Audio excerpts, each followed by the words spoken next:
Oh, can you record on Skype now? That's cool. Yeah, that's cool. And it saved it for you too. Clears up a bunch of space for your computer. Ah, clever. Yeah. Very, very cool. All right, I just ruined your intro. Go for it. All right. What is happening, everyone? Coach Ishak with HawkFit Coaching and Legion Athletics. And I'm joined today by a very special guest, someone who I consider a mentor to myself, someone that's played a large role in my journey. And Coach Eugene from GanbaruMethod. If you guys didn't already fucking get a 7-day trial, go get a fucking 7-day free trial. The first 7 days are free. And you'll definitely learn a lot in those 7 days, and the value will speak for itself in the big picture, and you'll want to just throw your money at it. But anyways, how are you doing today, Eugene? Thank you for having me on. I'm doing really good. Doing really, really good. It's a nice Saturday. Yeah, Saturdays are nice. It's around like 12 p.m. over there in Australia? It is 1 p.m. right now. 1 p.m. Nice. Did you already have a couple meals? Kickstart MPS? Actually haven't. I've had one meal, and that was maybe like 6 hours ago.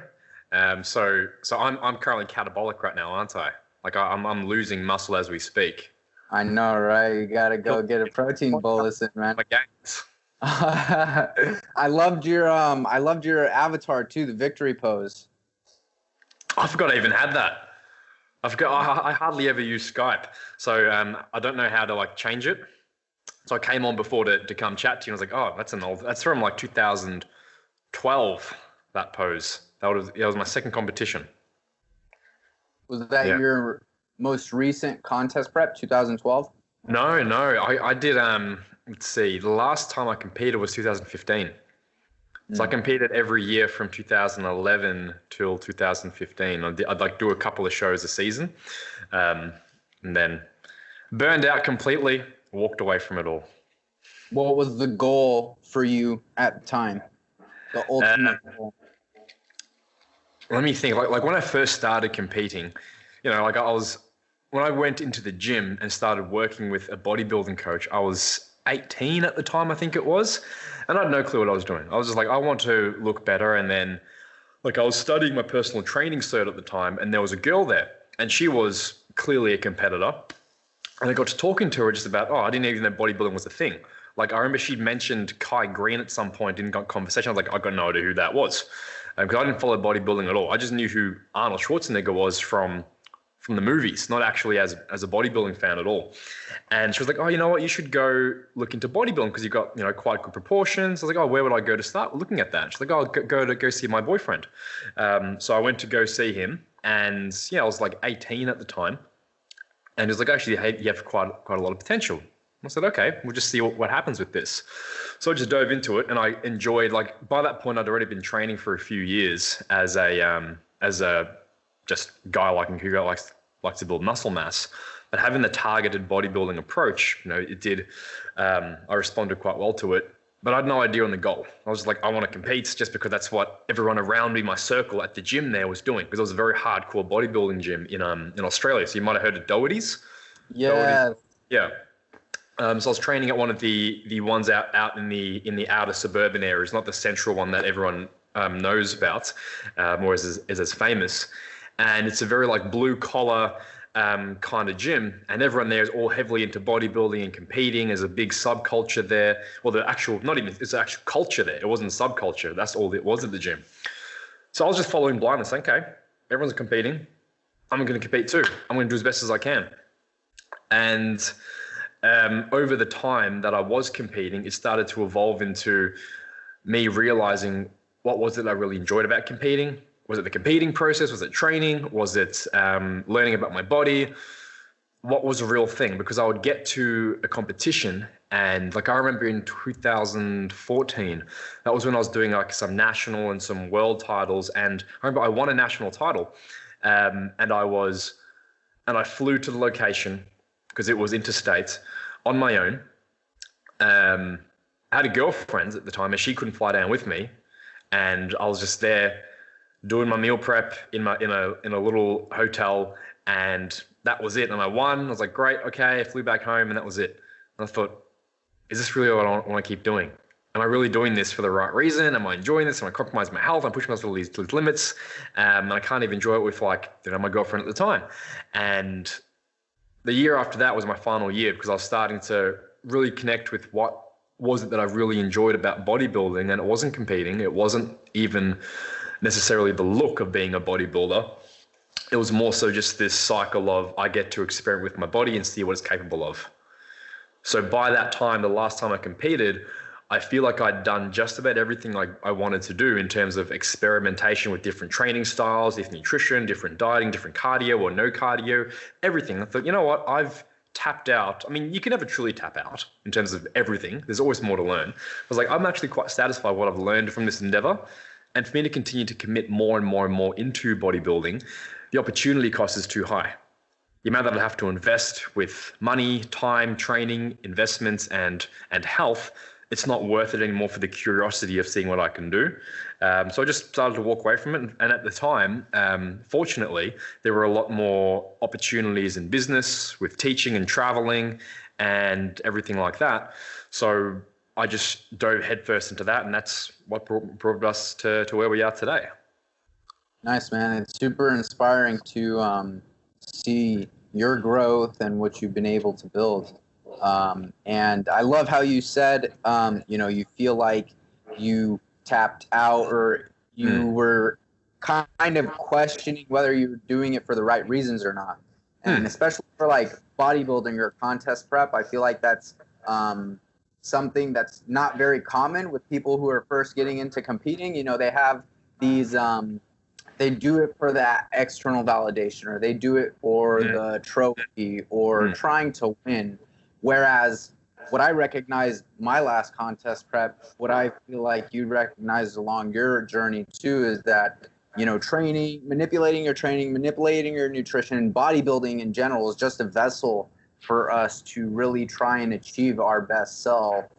But I feel like most times people have trouble in regards to making that distinction in their internal capabilities and like having those external distractions, you know what I mean? And if a result doesn't really, the intended result doesn't come on show day, most people, they tend to forget about everything they accomplished throughout the entire process.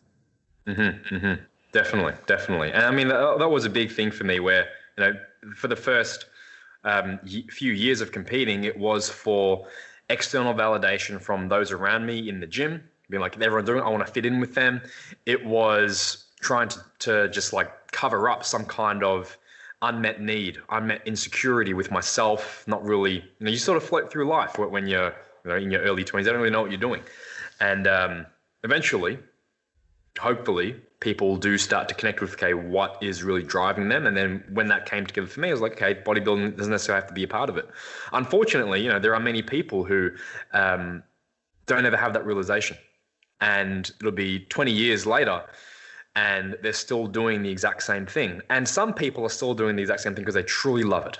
There are some people out there who are born athletes, who are born bodybuilders, and I respect that. I think that's fantastic. It's like some people are born to do other athletic sports as well. But I would say that they're actually very far and few between. Like there aren't that many of them out there who are truly loving the sport, the process, and everything that goes into it. And so many people are in this sport of bodybuilding or anything. Like it's so easy to pick on bodybuilding and because of the body image issues that it associates with as well. But the reality is people like do a lot of what they do for the wrong reasons. And a lot of it is because they haven't really taken a moment just to sit there on their own with their own thoughts and say, what am I really doing with my life? What's really driving me? They haven't really had any of those uncomfortable conversations with themselves to really try to unpack a lot of their internal drivers and their motivations and their insecurities, because that's a very scary thing to face up to. That's big facts. Me personally, I noticed when I had the most growth in my journey is when I asked myself those very important questions as to like, why are you doing what you do, and really recognizing your desire and your why, and your just personal mission in this world, in this life as an individual, you know what I mean? And like bodybuilding aside, like sure, it's cool to be like a bodybuilder, have muscles, but like you could be a shitty person and still look a certain way, right? And fortunately for like, it's unfortunate. There's a lot of coaches out there right now, but there aren't a lot of coaches that are qualified in regards to taking their clients' health and literally changing their physiology, right? When you're dieting someone down, especially, like you're responsible for not only like their physical health, but you're responsible for their psychological health as well. Sure. So you personally, would you have any take-home tips for the audience right now in regards to finding their own mentors or any sort of resources in regards to how they could better develop in their own journey? Good question. The first thing to understand is that when it comes to wanting to compete, it is all a manipulation of the exact same thing in the human body. Like we're trying to get lean, we're trying to build muscle. And no matter how you want to angle it, no matter how you want to spin it, no matter how you want to put your own brand or label on it, essentially what every single coach is doing, or what they think, even if they're not even aware of it, is they're creating a calorie deficit for a sustained period of time. And they're hopefully doing it in a way that doesn't cannibalize muscle tissue. Although, again, this is where you get the mismatch where a lot of coaches don't really know what they're doing. They're just sort of doing it, and that's where you get a lot of muscle wastage. That's where you get a lot of compromised health. But whenever you hear of like, okay, you have all these different gurus out there, especially in the pro ranks. You're like Chris Aceto, you got George Farrar, you got Hani Rambod, all these pro bodybuilding coaches. And I've got, like, Chris Aceto's got his muffin load, where he just looks at you and says, yes, we're going to have 2 muffins today. Yeah, you feel flat and you look flat, but I know that if we give you another day of no carbs and go muffin on Thursday, not Wednesday, you'll look impeccable. It's like, oh, you think you're spilling over? Let's give you 3 muffins. Like it sounds so exciting and enticing. Like, oh, he's the Muffin Man. He is the legit Muffin Man from Shrek. Like, do you know the Muffin Man? That's who he is. Sometimes he's a bagel boy as well, though. Depends who he's working with. It's like, muffins didn't work, but bagels. But you know what, Ishak, you're definitely a sushi guy. You are definitely a sushi guy. But I digress. Anyway, it sounds so enticing. It's all smoke and mirrors. It is all smoke and mirrors for the reality that all we're trying to do here is we're creating a sustained calorie deficit. And these refeeds that Chris Aceto gives out or that any other coach gives out, it's not to rag on him per se, because I think what he does is very intelligent, is just trying to stave off muscle growth, is trying to maintain a degree of fullness in the body as somebody diets down. And then how do you play the balancing act? And that's where the skill of a coach does come in, because yes, Chris Aceto, just like yourself, they're trying to follow and adhere to the rules of basic calorie deficit sustained over a long period of time. But the skill of a coach comes into his experience knows, okay, you should be having a refeed now, or you should be going a little bit more hard with your suffering, whatever it might be. So that in and of itself is a very, very powerful lesson. Because I've just spent like the last, couple of minutes potentially ragging on a guy like Chris Aceto saying, oh, it's all just smoke and mirrors. But at the same time saying, no, it's his application from his experience that makes his coaching process potentially so beneficial, because he knows from his experience how to manipulate the exact same variable that they're all working with, calorie deficits. And importantly, he's a guy who doesn't hide behind the secrecy of saying the muffins are where it's at. I have the perfect protocol. Like, how many coaches do you see out there who say, I have the best protocol to get you on stage. I've got this secret fancy formula that seems to be so different, enticing. It's this triphasic system to get you shredded and build muscle and burn fat and grow your dick bigger, whatever it is. They throw all these things at you and try to make it sound sexy. They want to make it sound sexy. They want to put ownership over it. But you can't own a calorie deficit. You can't own progressive overload in the gym. So they're like, I can't own that, but what can I own? Oh, I can own the Ishak training model of blah, blah, blah. And then it becomes a marketing thing, and then it becomes who's got the best athlete to beat their chests over. So to bring it back to the initial question, don't make this a ridiculously long tangential answer, it's when you're picking out a coach, look for somebody who isn't thumping their chest trying to claim ownership to a method, saying this is the Ishak, this is the Ishak method. Like even me, like I've got my brand as the Ganbaru method, but I never say this is my method. I never say this is the things that you should be doing. I say this is basic physiology. This is basic science. This is basic training application of exercise physiology to be able to build muscle mass. And the method is me just communicating it.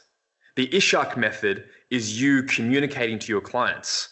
And that is what people have to look out for, is they've got to look for a coach who speaks to them and who communicates well to them.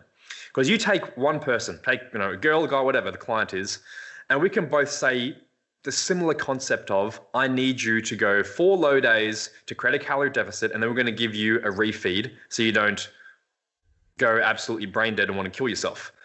Now, we're both going to give them the exact same message in a slightly different way because of our personalities. And we're going to present that message in an Instagram post or a Facebook post or some kind of article in a different way because of different personalities. But as long as we're not trying to create some kind of overly sexy branded message and we're just saying this is the physiologist why we're doing it, then it comes down to the person to say, which person's communication speaks to me the most? And someone will say, you know what, I like the way Ishak talks more than I like the way Eugene talks. Or someone will be like, you know what, I like the way Eugene talks more than Ishak talks. And that's all it is. And that's all it is. So people have to look out for the person that resonates most with them, and also understand that there is no secret method. And if a coach tries to invent something or hide behind the secret method, it's because they've got no clue what the fuck they're doing in the first place. And all they have to go off is their ego. Fucking slow clap at the background. That was a long but really good answer. There's a lot of valuable gems in there for people that are listening. And there's a couple things that I like going one route. Learning through experience, man. So here's the thing. Like, there's so much literature out there, and we could we literally, I'm not going to say we don't have all the information, because we don't. There's still so many questions that we have that, like, literature that's coming out today is validating in regards to typical old bro science, like type of ways when it comes to training or nutrition. But learning through experience, I feel like, is something that's fundamentally allowed me to really thrive when it comes to my coaching, and helping my clients and being able to pull from a lot of those initial experiences that I had and really guide them from a place of experience. Like, I know what you're going through, XYZ, explain it to them, talk it through them. Do you feel like a lot of your experiences, obviously, but like, or what defining experiences in your personal journey have made the most impact on your growth? All of the negative ones, all of the bad contest preps. If we're talking about it from a competitive and a coaching standpoint, every single negative experience. And unfortunately, I mean, I shouldn't say unfortunate, because it's actually a very fortunate thing.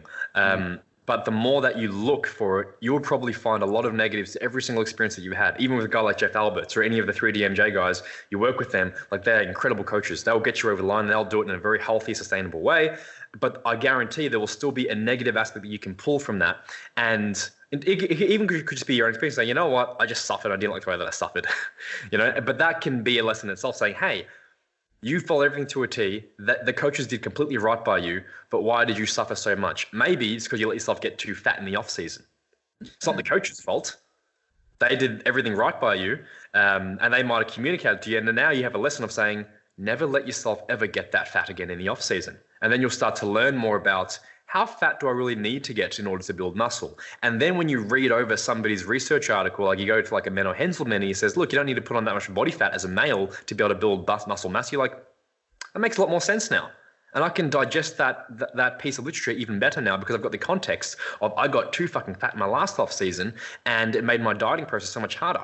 Whereas he's talking about the reality that you can maintain a relatively lean physique year round for the most part and still build muscle mass in a healthy way. Like, that resonates well with me. Whereas if I just read that cold without having any prior context, without having any prior negative experience, I'll be like, yeah, cool, fun fact, whatever. I'm sure that works for some people, but I don't really know until I really go through it myself or go through the negative aspect of it myself either. Good points, man. Good points. Going back to the original route before we got into that one. This is something that I'm very passionate about, and something that I try to hammer home with like my audience is there seems to be like two different camps when it comes to fat loss. You have the camp that says just focus on the calorie deficit, just create the calorie deficit. And then you have the people that are saying, okay, focus on a calorie deficit, but here's the thing. There's a lot of nuances to that in regards to you having the appropriate macros proportioned in the correct way. Or let's say, for example, matching your training to your, or matching your nutrition to your training stimulus, or a sufficient amount of protein, or like all these different variables that go into programming nutrition for a client or an individual or whatever the case may be. When you're screaming and shouting, oh, let's just focus on a deficit, like that's driving home the wrong point, when in actuality, when you have a goal that's body composition related, it first and foremost needs to start by like optimizing and restoring your general health. That's a big question. Let me think on that in terms of the best way to approach this without going off on too many tangents. The start point for anything like that. So you're asking the comparison of, you've got two camps, one saying create a calorie deficit, the other one saying calorie deficit, yes, but how we create the deficit is very, very, very important. Right. I'm very much trending towards that. That's my bias. But also, it really does depend for who, for what. So if you have your average gen population person and they're 50 kilos overweight, okay, they don't have a bodybuilding goal, but they kind of do, because in order for them to lose even 2 kilos, which is not much when you're 50 kilos overweight, but it's still something, you're doing the exact same thing that a bodybuilder's doing, just to a less extreme point, of course, to a less extreme degree. But the physiology is the same. But for that person, you just say, look, just create a calorie deficit. You don't need to worry about whether you're having 40% carbs or 30% carbs or 50% carbs, or even if you're having enough protein at that point. When you're trying to lose weight in general as a Gen Pop person, just getting them over the line to create a calorie deficit is more than enough. But then I'll also say in the exact same breath, if that Gen Pop, a 50 kilogram obese person, if they wanted to set themselves up potentially for as much success as possible, you could make the argument that these macronutrients, the macronutrient ratios matter. You could make the argument that matching up nutrition with their training style does matter. You could make the case for more micronutrient dense foods and not following like a Pop-Tart approach for if it fits your macros, being biased towards that. You could make the argument for going more towards even something like intermittent fasting or whatever all these different fancy health kind of optimization protocols may be. You could justify it because you say, you know what, it's going to help them create that deficit that's so important. Because if that person is adequately fueled for their training style, because you're giving them glycolytic style training in the gym, you want to give them glucose as a fuel source, don't restrict their carbohydrates. If you were to take the person's carbohydrates away or tell them that wasn't important or they didn't have any carbohydrates, they're probably not going to adhere to the diet. They're not going to adhere to the calorie deficit anymore because they're going to feel like shit when they go to the gym, and it comes back to adherence now. Because if they had decided just because it helps them hit a calorie deficit, just cut out all their carbohydrates, and you even consider the fact that you're giving them weight training as their main modality of output, you've got this mismatch, which can start to create a lot of, I guess, just depletion of energy, and they feel a lot worse than they actually should. And when somebody feels bad, even at that 50 kilo overweight point, of course they're going to have a hard time sticking to a diet. The adherence is going to go way down. We have to balance that out, though, in the exact same breath as saying, if you're 50 kilos overweight, how much detail are you really wanting from your coach to tell you to track your macros, understand like meal timing, proportions, and different training styles? It may be too much for them to handle and digest mentally. And that's where, again, skill of a coach comes in handy to help keep them accountable, to help educate them, to help give that person all the different options. Say, you know what, for you, here's all the things we could be doing. I think for you and your personality, we're going to go with this. I think you, with your starting point and where you're currently at, I'm going to give you this. And that is where a coach, to come back to the first question you asked, is so, so valuable, and where for a client perspective, they should be choosing a coach who communicates and has that level of detail to empathize with them as a client, to say, I'm going to pick the best approach for you based on where you're currently at. Because yeah, I really do believe that, yeah, we should be thinking about calorie deficit and optimizing every single variable that goes into it as possible from a health perspective and a program perspective, as long as it doesn't create a mental headfuck for the person following it. Great points. Adherence is ultimately what we want. And I loved what you said, how where you said it depends on for who and for what. And ultimately, like these types of questions, they just need more context to be added to them. Ultimately, like so many different like nuances when it comes to nutritional programming, whatever the case may be. Kind of switching gears a little bit when it comes to resistance training or even physiology, like it comes down to understanding like a lot of principles, whether that be, this kind of like over most people's heads, a little too complicated, but like for a coach, for example, understanding things like the length tension relationship or how to really warm up appropriately when you're going into a given session, how everything literally starts at the level of the nervous system, or integrating anatomy in your training and really understanding the cues associated with that muscle group you're training. And I feel like, me personally, that could substantially like improve so many people's training, is just like looking at a fucking anatomy chart and, okay, what am I training? What am I doing? Going back to what we said in the original of the podcast, just asking yourself those very important questions. What am I doing? Why am I doing? And ultimately, like, understanding why is not only going to improve your adherence to the game plan, but it's going to improve your drive to actually follow through with whatever you're doing. But in regards to foundations, when it comes to nutrition or resistance training, are there any valuable resources that you found like super monumental in your journey? I know, like, we briefly spoke about mentors. So I know that you've got your CISSN through the ISSN. So studying a lot of their material helped me, like, because I ran through that many years ago, and I found that to be very, very, very helpful. Just trying to understand anything, any of this kind of stuff from the pure basic nuts and bolts of biology, chemistry, biochemistry. It takes away all of the guesswork. It helps you see through all of the bullshit. The only way you can really truly understand why something like intermittent fasting or all these different protocols that may be out there may be complete bullshit and just smoke and mirrors people to hide behind is only if you truly understand basic biochemistry. It sounds boring for a lot of people to hear it that way, but that's the reality. And the cool thing is, I mean, you don't need to have a university education to be able to understand that.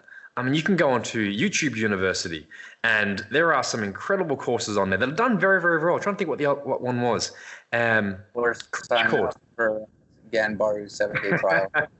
Yeah, I mean, there's this thing called like the GanbaruMethod, I think. It's GanbaruMethod.com. Yeah, that might be it. But no, I mean, like literally on YouTube, so for absolute free, there is, I'm pretty sure it's called Crash Course. And you know the what's that movie? Oh, The Fault in Our Stars, I think it is. I don't know that movie. It's like it's this really like hallmarky kind of movie. It was big maybe 5-ish years ago. Anyway, the director for that, like, he's just like literally a movie director or a movie producer. So like just rolling in cash. Him and his brother, I think, was like, you know what? Fuck it. Let's just make a whole bunch. We're nerds. Let's just make a whole bunch of university level educational degrees and put it on YouTube and make it fun and exciting and give it a super high production value. And they've just gone all out and extra on it. And it's incredible. Like, they teach you all about anatomy, physiology, biochemistry, chemistry, biology. It's great. It's all bite-sized chunks of information. You think this is good stuff. This should be charged a lot of money for. But if somebody was to just take 10 minutes a day and just starts to just digest through something like that, they'll start to gain that just base level knowledge on everything we're talking about at the high level, because everything you see in the articles on T Nation or bodybuilding.com or anybody's blog, it's always going to be the sexy stuff that's very, very enticing. And you will forever be at the mercy of whatever the latest influencer is able to put out that can sway you a certain direction. And based on the convincingness of their argument, if you don't really understand the true science behind it. And that's where a lot of people may fall into these common pitfalls of jumping from coach to coach, method to method, influencer to influencer, program to program, and spinning their wheels, not getting any result whatsoever, because they don't really understand anything that goes into why the stuff that works in their body works the way that it does. And that's where they wind up broken. Speaking about going broken, I know you had a live pretty recently talking about pain and how to better manage it. Would you want to let the audience know about your explanation, your thought process about how you like to approach pain management or improving injuries? For sure.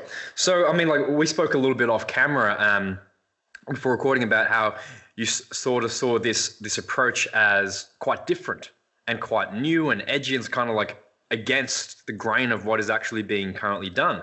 And the reality is, it's relatively new when you look at it from in terms of how long like rehabilitation or pain has been around for. But in terms of pain science, as a scientific thing that's being researched and studied in labs and in clinics, it's been around for a couple of decades at least.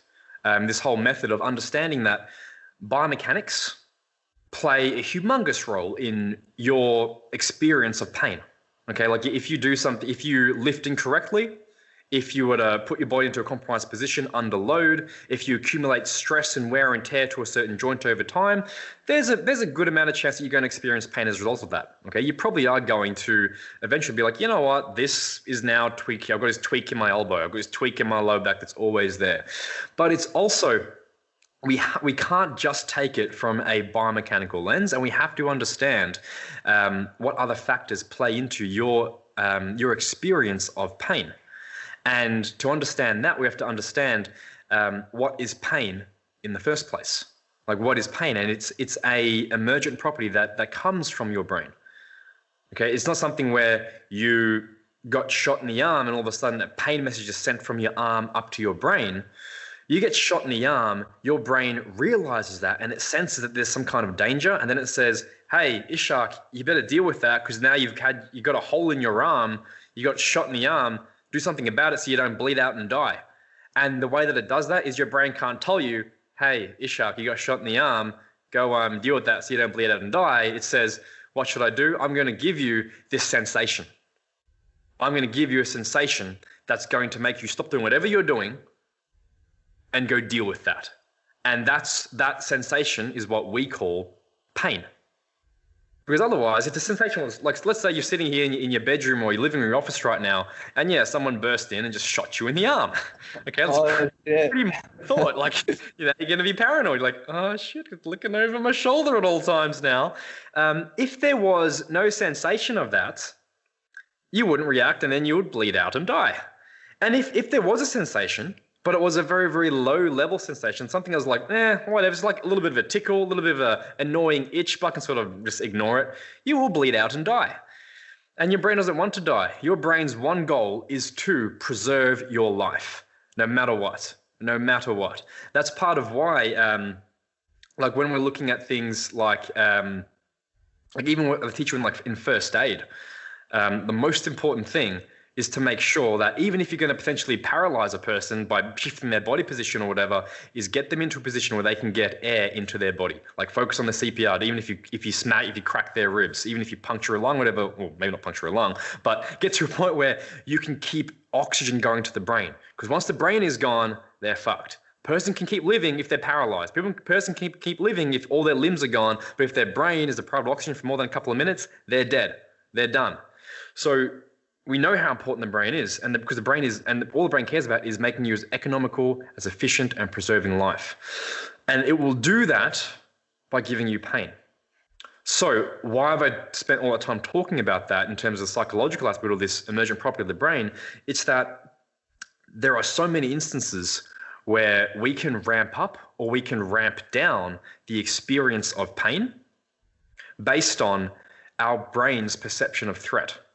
our brain's perception of danger.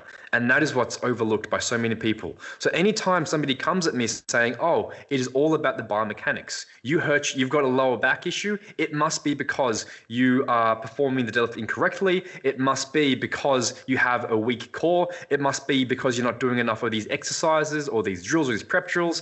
I say, yeah, so you're saying that pain is experienced because I'm doing something wrong in my movement. So tell me then, why do the vast majority of amputees still feel sensation, and that sensation is oftentimes pain in their missing limb? The limb isn't there. How can they experience it? Like, there's clearly no biomechanical issue going on there, but they can clearly feel pain. They're not lying. They're not fucked up in their head. Okay, it's something that's happening there. The brain is trying to do something.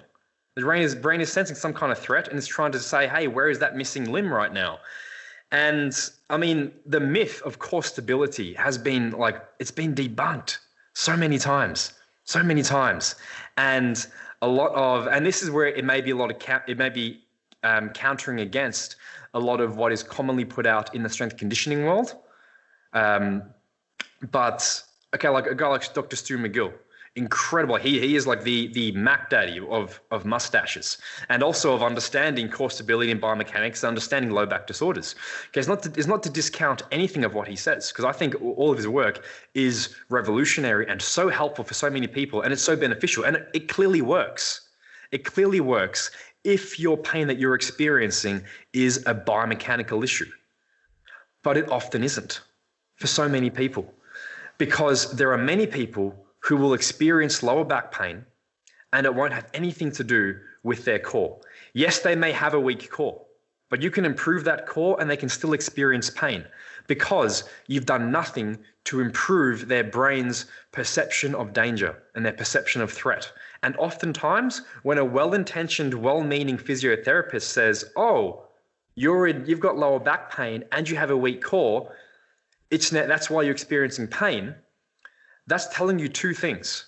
It's telling you, yes, I probably should work on training, which is a very good thing, but it's also telling that person that you're weak and your back is so fragile because you haven't done these exercises. So unless if you get your back stronger and do this exercise the rest of your life, you are going to be always in pain. And it creates this ever-closing bubble around you of like, oh my God, now a flexed spine is dangerous. Reaching, twisting, and rotating and flexing your spine under load is a dangerous position to be in. You've got to tread carefully, otherwise you're going to slip your disc. You're going to pinch your nerve. Your disc is going to bulge and spasm and you're going to get this spasm up your back because it's going to pinch on that nerve. And it creates this heightened, over-vigilant system up in your brain saying, we're now in danger. We're now in danger. And it sees every single little thing as potentially being dangerous. Like, another way to look at it as well is like looking at how many women experience a heightened sense of pain when they go through their menstrual cycle, different times of the month. Okay? Their body is going through these and there's nothing has changed in their biomechanics. Nothing has changed in their movements. You could make the argument, although this could actually be disproved because strength and muscle tone and tendon elasticity, that does change through the girl's period as well. But you could make the case that, hey, their strength hasn't changed much at all. And it shouldn't cause them to all of a sudden experience pain at certain times of the month. And I'm not talking period pain, I'm talking actual like low back pain or elbow pain or knee pain. It's like, no, these things, they don't have the biomechanical issue. It's more so, now it's a hormonal thing. It's a hormonal fluctuation. What has that led to elsewhere in the body? So we have to, like, my big thing is I care so much about biomechanics. Like, you came to my course last year, muscle mechanics. The word mechanics is talking about biomechanics, exercise programming and training. I obviously care about the importance of that.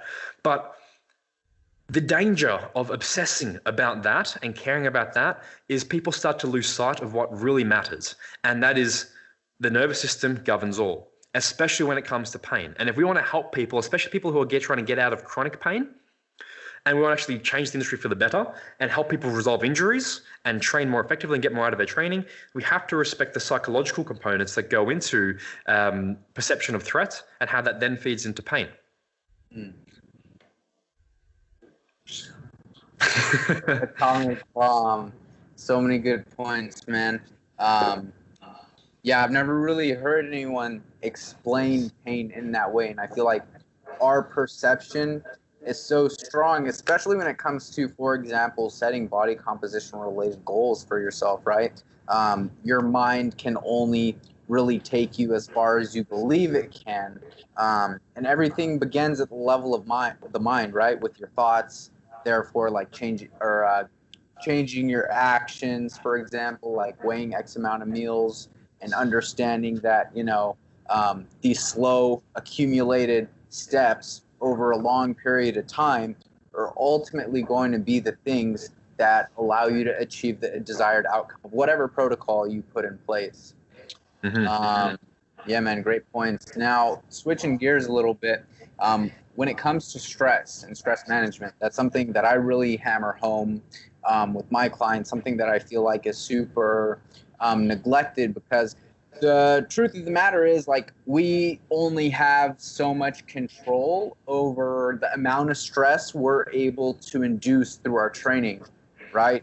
So therefore, managing your external stressors with whatever practice is super important when it comes to getting the desired adaptations out of whatever phase of training you're in, out of whatever part of like nutritional protocol you're running at the time. So for me, for example, like meditating is super big. Going on walks or talking to someone is super big too. And I know you had, and the reason I'm asking you this is because you had mentioned in a post recently how you see a therapist. And I feel like that's so fucking awesome, because there's this stigma associated with seeing a therapist. And it seems like that stigma has been broken down over the years, but there's a lot of misconceptions about it. So if you don't mind maybe going that route, talking a little about that and stress management, for sure, and how it substantially like improve your progress. Yeah, definitely. First of all, I think the simplest way to look at it from a stigma standpoint is, would you consider somebody weak for coming to see you as a coach? Saying, hey, Ishak, I want you to help me with my programming. Or if you're training in the gym, hey, Ishak, help me with my training.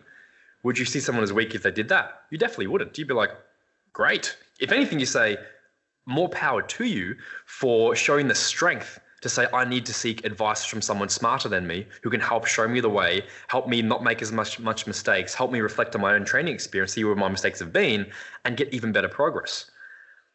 And that's looking at the physical realm of building muscle. That's looking at the tangible hardware here.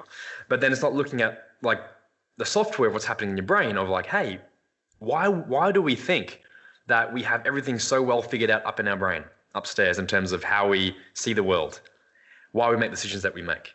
Why our relationships break down, why we're not happy, why we have anxiety, why we can't connect with people, any of these kinds of things.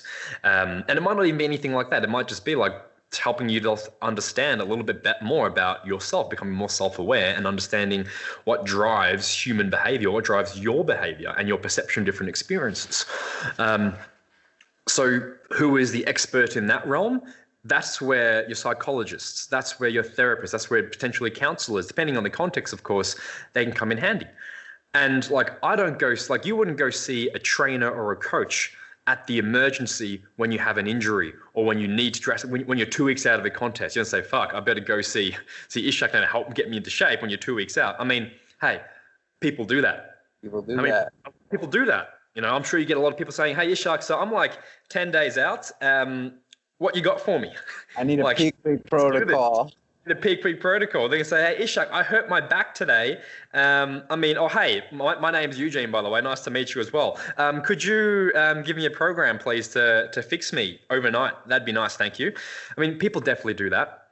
But of course, those kinds of people, they've got the wrong mindset. We don't need to bang on about that. But you shouldn't have to wait for the problem to occur to try to be reactive about it. Because if you're being reactive, honestly, you're being quite passive. I believe that if we want to take charge of anything in our lives, you've got to be active in it. You've got to be active in that process. You've got to be working on it actively. So seeing a therapist has been monumental for me. It's been instrumental in the last 6 months. Definitely, I can say that acutely, because that's when I started seeing my new therapist, was about 6 months ago. But I've been seeing therapists off and on since 2011. So nearly 10 years now.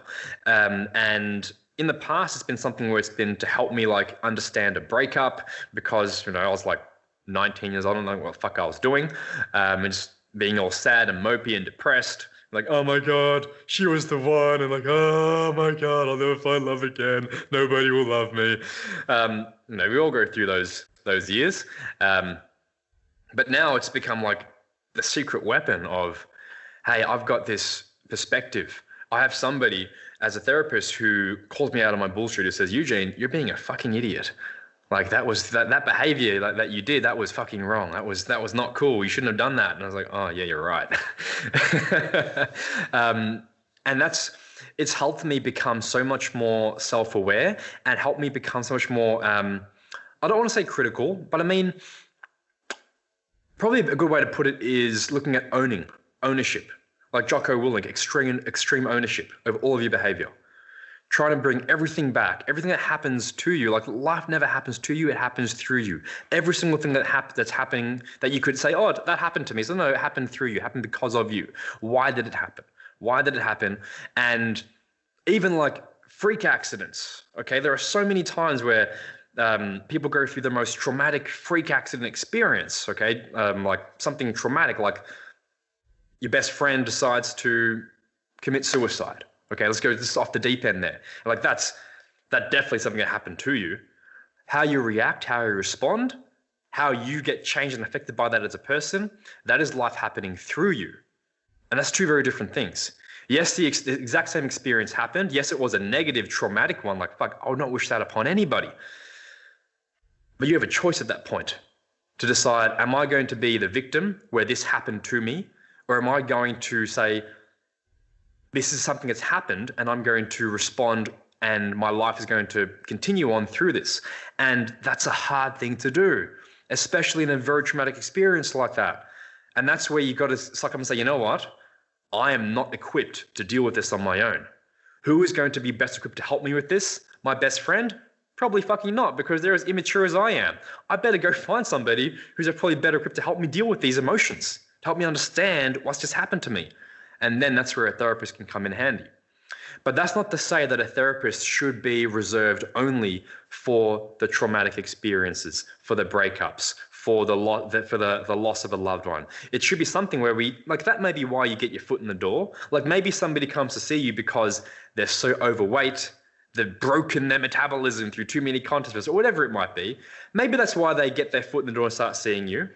But I'm sure long term, after a couple of years of coaching with you, they still see you even though they don't need you. Like they don't need you urgently, but they still want to come back because they know that it's beneficial for them to have you in their corner. Exact same thing with therapy. It might start out because you first step into it because of a negative experience, because of anxiety, because of depression, because of whatever happened to you. But I hope that with the right guidance from the right therapist, people start to realize that, hey, this is something that I can benefit from having in my corner, even when I don't urgently need it from a current negative thing happening in my life. And just like coaching, just like training in the gym, just like having someone like yourself coaching somebody through their nutrition with their contest prep, it does come down to the skill of the coach or the skill of the therapist. And there are many bad therapists out there, just like there are many bad coaches out there, where they might be bad because they're just the wrong fit, personality-wise. And we can come back full circle to the exact same conversation we had at the start of this interview, where we said, how do you choose a good coach? How do you choose a good mentor? How do you choose a good therapist? It's the exact same thing. I can't tell you the right formula for it because everyone's different. But look out for a few key commonalities in your communication, in the calling you out on your bullshit, in being objective and being there to say, hey, this is what you should be doing based on my best experience knowledge. Fuck. Good answer, man. Like, again, I want to thank you for coming on because, like, a lot of these conversations we're having are pretty fucking epic. I just want the audience, I want you guys to really listen to what he said, because as a coach, some of the hardest things that I deal with my clients is not necessarily programming, nutrition, or training. It's about all the mental battles that they go through, that they tell me about, that I can't necessarily help them with because that's operating out of my scope of practice. You know, my specialties is nutrition and training. I'm not a psychologist, and like even like behavior change, for example, that's something that's so fucking complex that the reality is you can't really help someone change if they don't want to change. But man, great points. And I know we briefly had discussions before we started this. And a lot of my growth came from like really sitting with myself through a lot of the negative experiences I've gone through in life. Like I told you, like, and some of the audience, you guys know, I didn't have my dad in my life growing up, or I was 250 pounds, and losing that first 100 pounds was like a super big milestone for me. Or, you know, living out of my car while I built my business. Yeah, like those things were so fundamental in regards to developing my mindset to where it is today. And I feel like that's why I really succeeded in my last contest prep in regards to achieving my best self. Fuck the trophies. My trophy fucking broke. It's just a fucking trophy at the end of the day. And it breaking really helped me realize that that was a valuable lesson that I learned in my contest prep. Great points, man. Great points. When it comes to mindset and mentality, would you consider yourself as like a spiritual person, or someone who's like mentally strong? Like, and there's some people, fucking grind hard 7 days a week. We're not talking about that. Depends how you define spiritual. Like I was just burning incense before, so I guess I'm kind of spiritual in that sense. Okay, burning incense, Bill, burning sage. Yeah, got to do some smudging in this place, get all the bad energy out. No, I think that I don't know if I had to identify with a mental thing, if anything, it might be like maybe stoicism of some sort, of learn to like to live through the struggles. But I don't even want to like reduce it to something like that, because I don't think that anything like this really needs a label. I think it's just a matter of just becoming like I'm very big on self-awareness and ownership of everything that happens in your life. And it's the second that you start realizing that, when you start becoming self-aware of your own bullshit, when you start owning up to your own bullshit, you can start fixing it. You can start working on it. You can start improving it. And, you know, that's why I call my brand is called Ganbaru, because it's a Japanese word that's all about perseverance, resilience, and most importantly, not just trying to be your best, but saying, I want to become more than my best. I know what I'm capable of right now. I want to grow into something that exceeds beyond what I'm capable of at the moment. And that's what I truly believe is like that is a mentality. Like if there was a word, it'd be Ganbaru. That's why I've made my brand that. But that's what I think is so innately tied into the human condition, where humans probably we have this inside of us where we always want to struggle, persevere, grow, adapt. Okay, that is the human thing. It's what we do with training, adapt or die. Okay, we stimulate adaptations. That's what we're doing with training. That's what we're doing with nutrition. We stimulate adaptations because we need to become something more than we currently are in the physical realm. But it's also very much in the mental realm, in every realm with what we do with our lives. You should always be striving to become more. Great points, man. Circling back to how we originally got into this too. Training is like something that's mentally made or psychologically made such an impact on my growth, and like outside of like the muscles and the sexiness of like all these body composition related goals, it's more so a mental compass for me. In a way, I feel like it taught me a lot of these valuable lessons like we just spoke about, like perseverance, dedication, work ethic, for example. All great points, man. All great points. I'm sort of running low on questions for you and conversations, but I'm just enjoying having like this genuine, unscripted conversation with you. I know it's raw.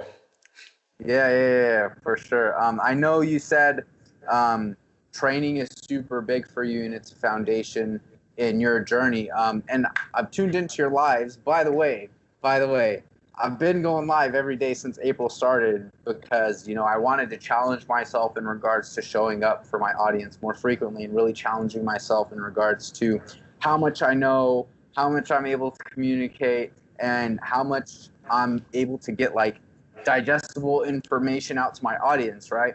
So like it's hard for someone like me because I have a lot of like super fucking smart friends that are in this literature, and like I'm not in literature, like, I'm not in the lab doing studies. So like really stumbling across you and how like you're able to really make all this sciencey fucking information about anatomy and physiology digestible for your audience was sort of something that allowed me to recognize that I could do that too.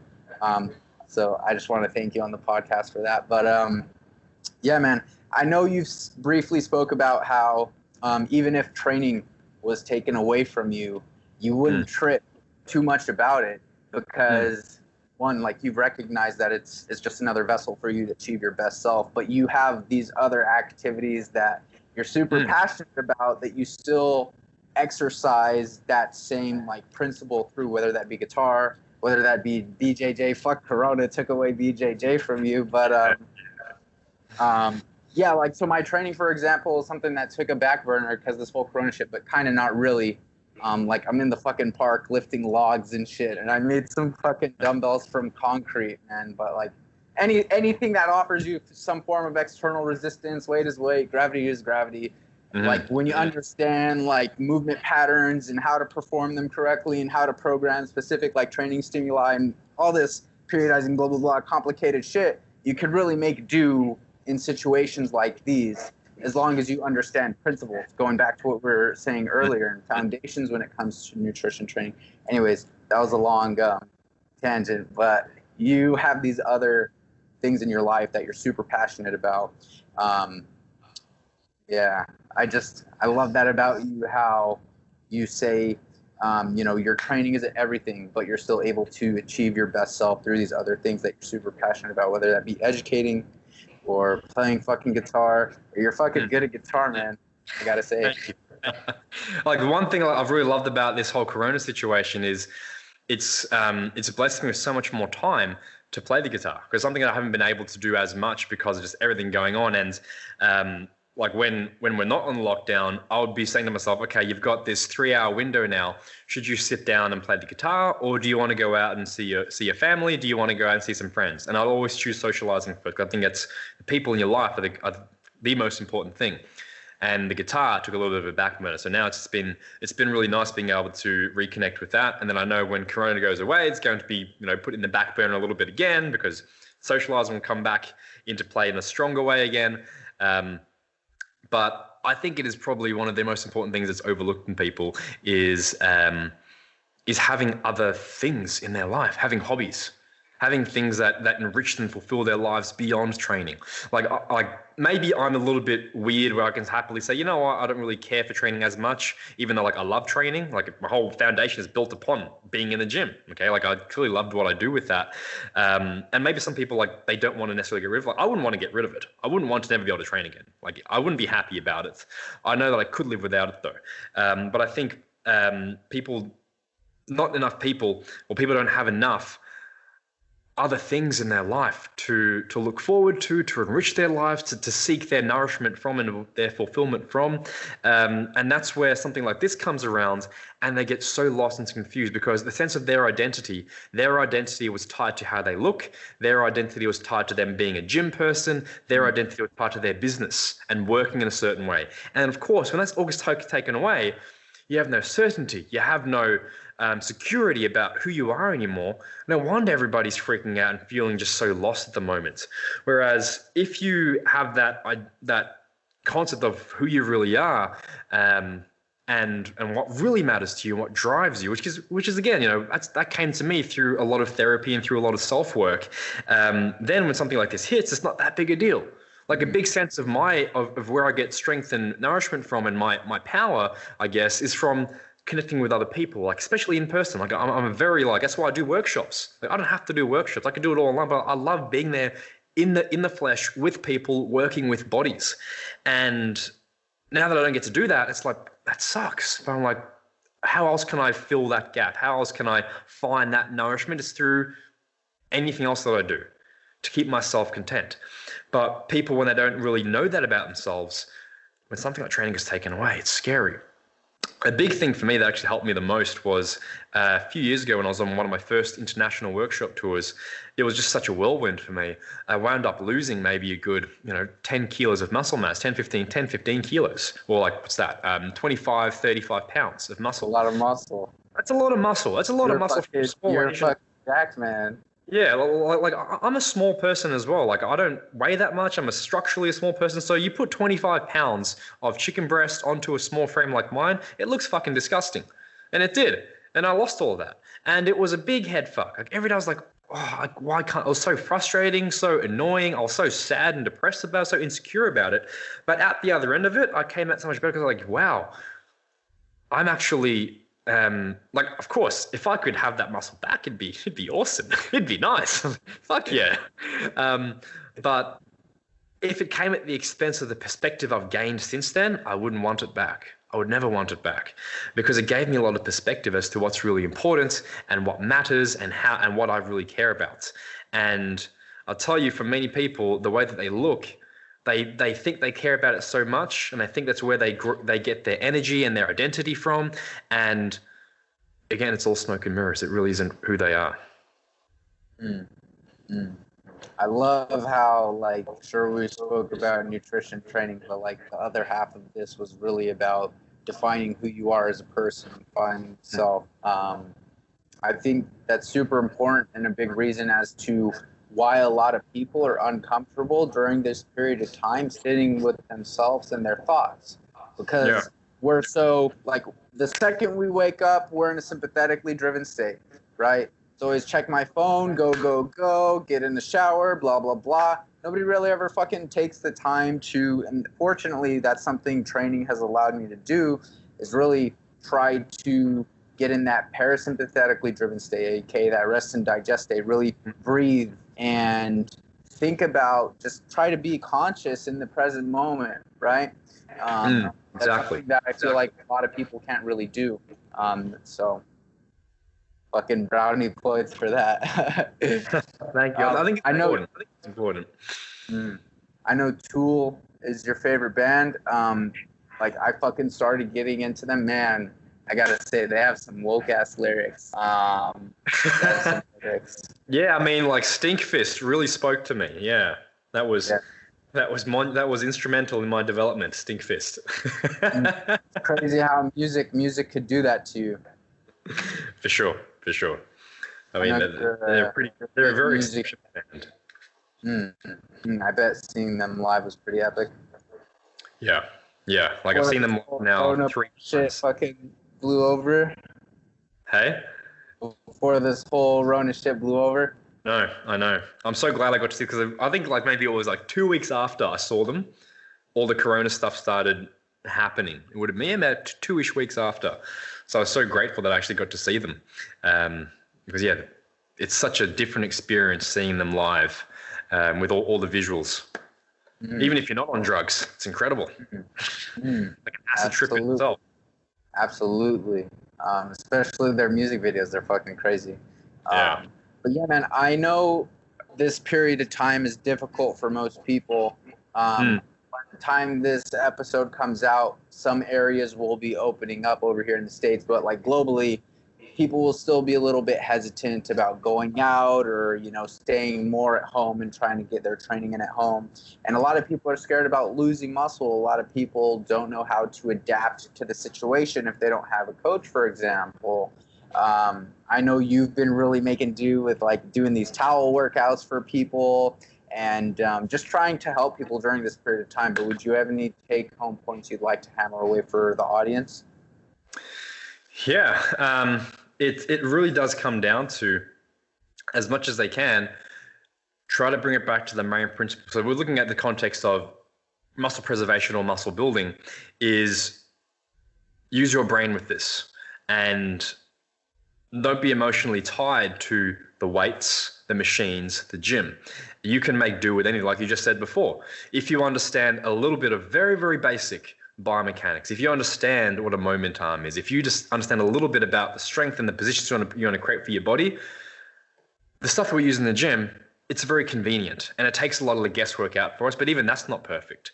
But if you understand why the machines work the way they do, why the exercises you do work the way they do, why certain styles of training work the way they do to build muscle or to not build muscle, whatever it may be, you can make do with a towel. You can make do with body weight.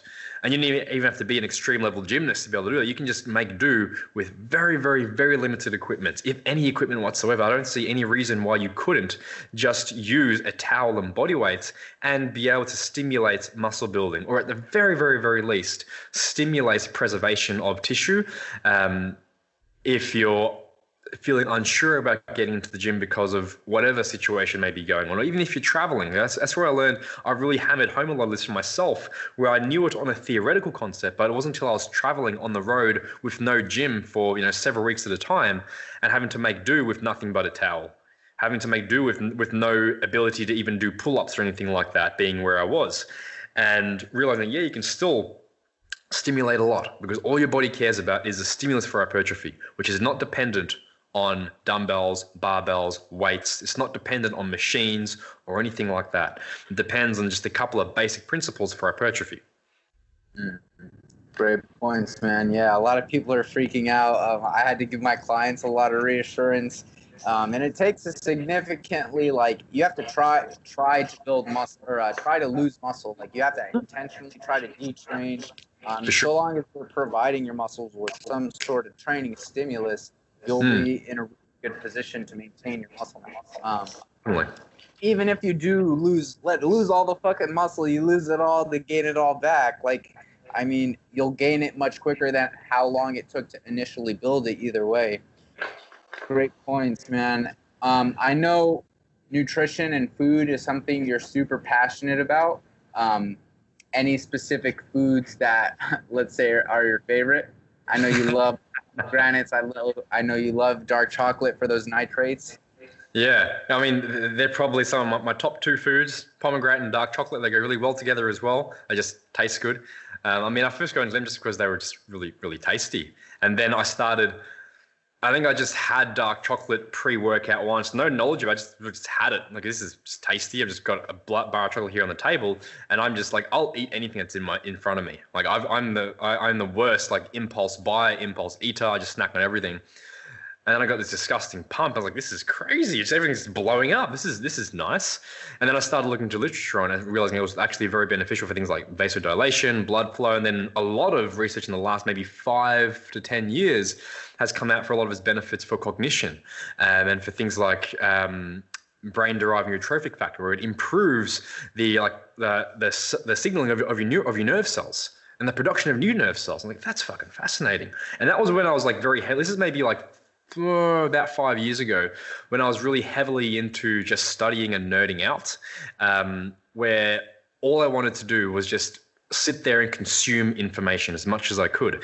And I was so big into looking into nootropics, into things like the alpha GPCs. And I was never one, I'm not a big pharmaceutical guy. So I know a lot of people are into, especially over in California, you're all into, what are they? What are the medications? People take everything over there. The Ritalin or whatever, all the ADHD meds to help you start seeing sounds. Adderall, that's the big one. The limitless pills. Shit'll cause psychosis though. Yeah, but hey, you get shit done at least, right? You can write that script. It's worth it for a little bit of psychosis. A little bit of psychosis never hurt anybody. True.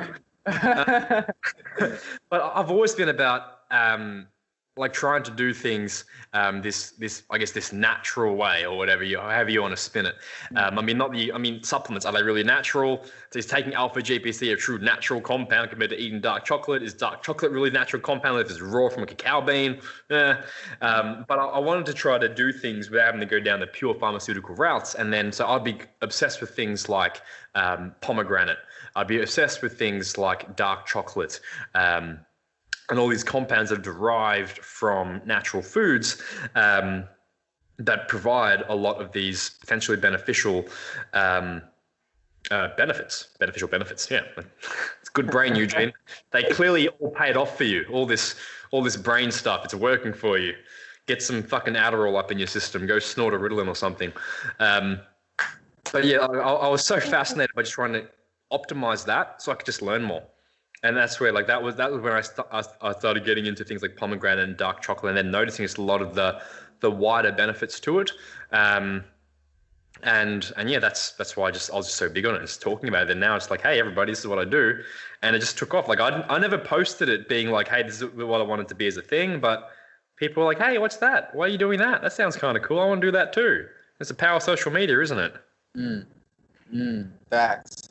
I love what you said, man. Taking a holistic approach. Like, really, if your whole reason to bodybuild, be meticulous about your nutrition and your training, if you're investing to build a better version of yourself, more of a reason to be aware of what you're consuming and the effects that it has on your body. And it's like bodybuilding, nutrition, training, it's something that's supposed to be adding to your quality of living, not taking away from it too. So that's a different conversation for another time. But yeah, I think it's so fucking crazy how there's these crazy small benefits that all these different foods have that could really make a substantial like impact on your quality of living. But especially like in today's society, people are so instant gratificationally driven. Is that a fucking word? Instant gratificationally driven. And like you just touched on this before, how people are more so want to lean towards medications or that quick fix or whatever the case may be, because learning about nutrition and the benefits behind certain foods, like turmeric, for example, is a great anti-inflammatory, right? But people don't know that all these benefits out of certain foods are ashwagandha, for example. It's a great, like, old Indian adaptogen for stress management. Most of these things go over most people's head, but they'd rather go get that antidepressant or get that medication that helps them manage their blood pressure rather than making a fucking time to go on a 30-minute walk every single day. And those medications have, like, 10 adverse, like, things associated with you taking them. It pisses me off, but that's something that drives me every single day, is like coming on to my audience and trying to educate them. Although it's like a small audience, like even if 10 people are rocking with me in a live, even like if 20 people are rocking with me in a live, I still try to hammer home those points as much as I can, really try to answer their questions, really try to provide value based on my knowledge and my level of understanding, right? Great points, man. And I know when we started, we said we're 6 hours with the protein feeding. I don't want to keep you too long because I know you got to get a protein bolus in to stimulate MPS. But yeah, man, I had a fucking great time talking with you. I want to genuinely thank you again for coming on to the podcast, taking the time out of your day. Do you have anything left you want to say to the audience? Maybe any take-home points? Not really. We've covered a lot of stuff. I want to say a big thank you to you. Like I really do appreciate the opportunities to come onto things like this. Like I always do find it as, I know whenever people ask me like, oh, would you mind being on a podcast? I'm like, no, it's an absolute pleasure for me to do it, because it's an honor that people would care enough to say, hey, I want to ask you stuff that I think people would care about. I love doing it. So I really do appreciate you asking me to come on. I'm glad we could find the time to do this. Looking forward to doing more with you in the future. KangarooMethod.com. Everyone, go check it out. All right, we'll talk soon. Thanks, man.